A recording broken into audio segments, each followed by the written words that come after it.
ప్రస్తుతం సోషల్ మీడియాలో ఒక లిస్ట్ అయితే వైరల్ అవుతోంది.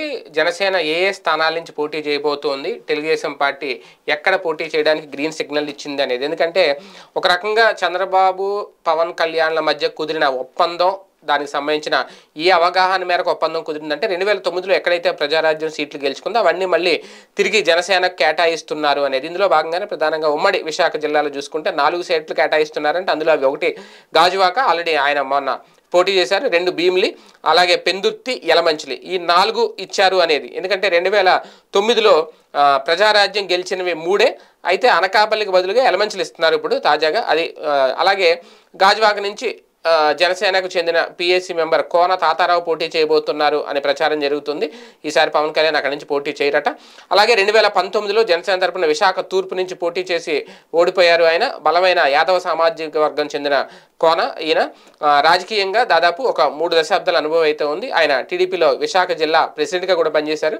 అలాగే ఆయన స్టీల్ ప్లాంట్లో మాజీ ఉద్యోగిగా కూడా ఉక్కు కార్మిక సంఘాలతో అనుబంధం కలిగి ఉన్న వ్యక్తి కాబట్టి ఆయనకి అవకాశం ఇచ్చారు అనేది. అలాగే భీమునిపట్నం నుంచి పంచకచర్ల సందీప్ ఆల్రెడీ మొన్నే చేరారు కదా, ఆయనకి టికెట్ ఇస్తారు అని తెలుస్తుంది. 2019లో తొలిసారి ఆయన పోటీ చేసి ఏకంగా 25,000 ఓట్ల దాకా సాధించారు.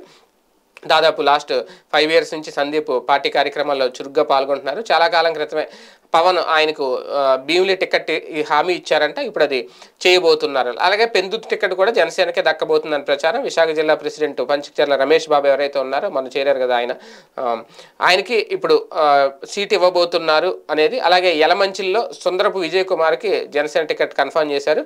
ఆయన టీడీపీ నుంచి జనసేనలో చేరి 2019 ఎన్నికల్లో పోటీ చేస్తే దాదాపుగా 18,000కు పైగా ఓట్లు వచ్చాయి. దాంతోపాటు ఆయన పవన్కి అత్యంత సన్నిహితులు. ఈ నేపథ్యంలో టికెట్ కన్ఫర్మ్ చేశారు. అలాగే ఇక్కడతో పాటు ఈ 4 సీట్లతో పాటు విజయనగరం జిల్లాలోని నెల్లిమర్ల, అలాగే శ్రీకాకుళం జిల్లాలోని ఎచ్చెర్ల, ఈ 2 కూడా అసెంబ్లీ సీట్లు జనసేనకే ఇస్తుంది టీడీపీ అనేది దాదాపుగా కన్ఫర్మ్ అయిపోయింది. ఎందుకంటే 2 సీట్లలో కాపు సామాజిక వర్గం బలంగా ఉంది అనేది చాలామంది చెప్తున్నమాట. ఇలా రాజకీయంగా సామాజికంగా చూసి పోల్చి సీట్లు కేటాయిస్తున్నారు అనేది. కాపు సామాజిక వర్గ బలం ఉన్నది కూడా సీట్లు కూడా కీలకం అవుతున్నాయి అనేది. మరి ఎన్ని సీట్లు ఫైనల్గా ఇస్తారు, ఎన్ని గెలుచుకుంటుందనే చూడాలి.